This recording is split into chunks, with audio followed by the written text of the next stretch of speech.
అతి పరిశుద్ధుడా స్తుతి నైవేద్యము నీకే అర్పించి కీర్తింతును.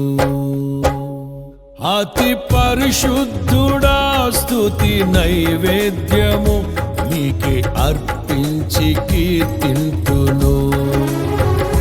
నీవు నా పక్షమై నన్ను దీవించగా, నీవు నా తోడువై నన్ను నడిపించగా, జీవింతును నీ కోసమే ఆశ్రయమైన నా యేసయ్యా. అతి పరిశుద్ధుడా స్తుతి నైవేద్యము నీకే అర్పించి కీర్తింతును. అతి పరిశుద్ధుడా స్తుతి నైవేద్యము నీకే అర్పించి కీర్తింతును.